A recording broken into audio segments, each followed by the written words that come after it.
नमस्कार. मी नमित चित्रे, वास्तव्याला दादर मुंबई येथे असतो.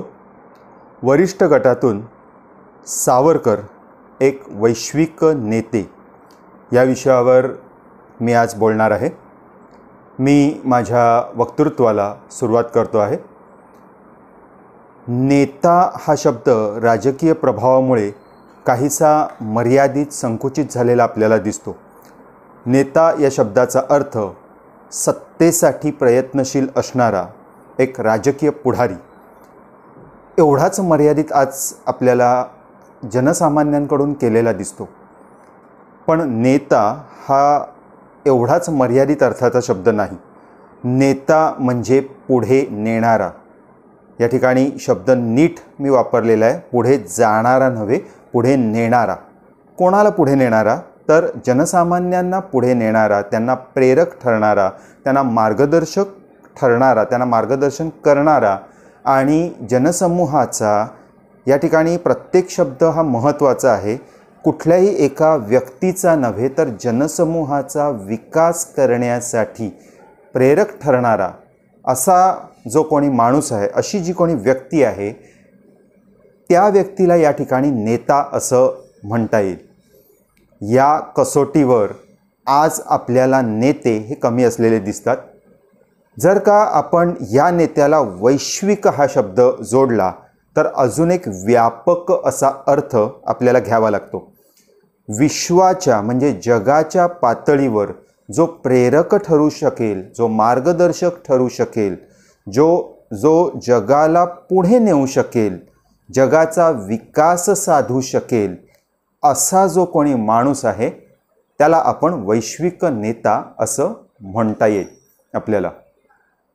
हे जर का लक्षात घेतलं तर स्वातंत्र्यवीर विनायक दामोदर सावरकर यांचा विचार आपल्याला वैश्विक नेता म्हणून करता येईल का? अर्थात हा प्रश्नच गैरलागू आहे, कारण ज्यांना सावरकर ही व्यक्ती माहिती आहे त्यांच्यासाठी खरोखर या प्रश्नाचं उत्तर हो असंच आहे. या ठिकाणी वेळेच्या मर्यादेमुळे किंवा आपला तो विषय नाही म्हणून मी सावरकरांचं चरित्र टाळणार आहे.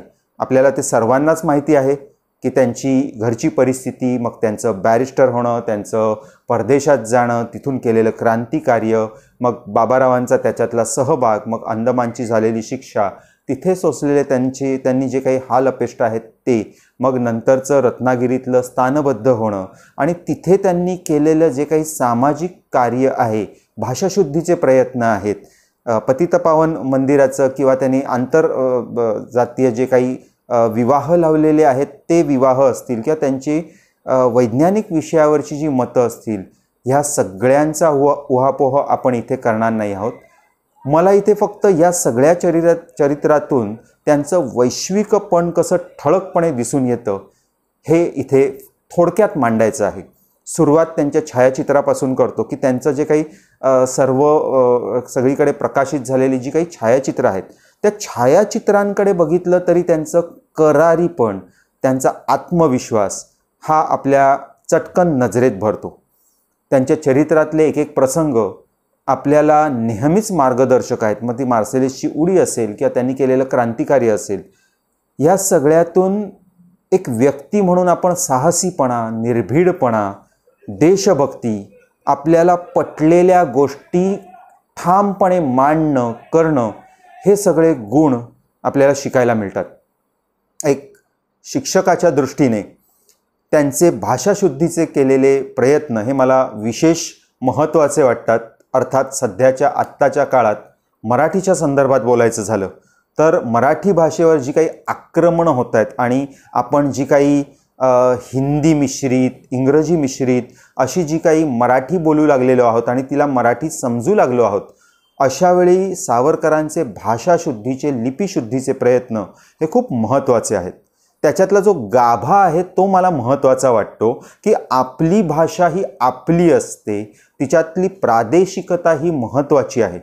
त्यामुळेच तिच्यात हे जे काही भाषेत संकर होऊ शकतात, भाषेत दुसऱ्या भाषेकडून आदानप्रदान होऊ शकतं, पण ते इतकं नसावं की आपली भाषा त्याच्यामुळे त्याचं नामोनिशाण राहणार नाही, अस्तित्व राहणार नाही आणि त्या भाषेची एक भलतीच भाषा होऊन जाईल. तर हे जे प्रयत्न आहेत ते अधिक महत्त्वाचे वाटतात. त्यांनी जे काही समाजोपयोगी काम केलं नंतरच्या काळामध्ये रत्नागिरीमध्ये असताना आणि त्यांनी जी काही व्याख्यानं दिली, त्यांनी जी काही वैज्ञानिक दृष्टी दाखवली, ती आजही आपल्याला इतके पुढारलेले असून सहजपणे स्वीकारता येत नाही आहे, ही वस्तुस्थिती आहे. सावरकरांना होणारा विरोध हा अशा गोष्टींमुळे, अशा संकुचित गोष्टींमुळे झालेला आपल्याला दिसतो. आता मी या ठिकाणी प्रादेशिक संदर्भ दिलेले असले, मराठी भाषेचं उदाहरण दिलेलं असलं तरी आपण जागतिक पातळीवर विचार केला, कोणत्याही भाषेच्या संदर्भात असेल तर कोणतीही भाषा टिकवण्यासाठी, ती वर्धिष्णू करण्यासाठी तिच्यातलं सत्व आणि स्वत्व हे कायम ठेवणं हाच सावरकरांचा उद्देश आहे. हा कुठल्याही जगातल्या कुठल्याही माणसाला, कुठल्याही भाषा बोलणाऱ्यासाठी उपयोगी आहे. सावरकरांची देशभक्ती ही विशिष्ट प्रदेशापुरती मर्यादित आहे असं आपल्याला म्हणता येतं का? अजिबात नाही. ते कुठल्याही काळातल्या कुठल्याही देशाच्या माणसासाठी अशी देशभक्ती हे एक आदर्शाचंच उदाहरण आपल्याला म्हणता येईल. त्यांनी जे काही साहसीपण दाखवलं, जे काही क्रांतिकार्य केलं, एक माणूस आपल्या देशासाठी काय करू शकतो, कुठल्या पातळीपर्यंत जाऊ शकतो, किती निर्भीडपणा दाखवू शकतो, याचंच उदाहरण म्हणता येईल. हेही कुठल्याही देशासाठी, कुठल्याही नागरिकासाठी खूप महत्त्वाचं नाही आहे का? त्यांनी अंदमानात सोसलेले जे काही कष्ट आहेत, जे काही त्यांना सोसावं लागलेलं आहे, ते कोलू फिरवणं असेल, नाही तर दंडाबेडी असेल, नाही तर एवढूशा कोठडीत राहणं असेल, ते माणसाने आत्मविश्वास कधीच गमावता कामा नये.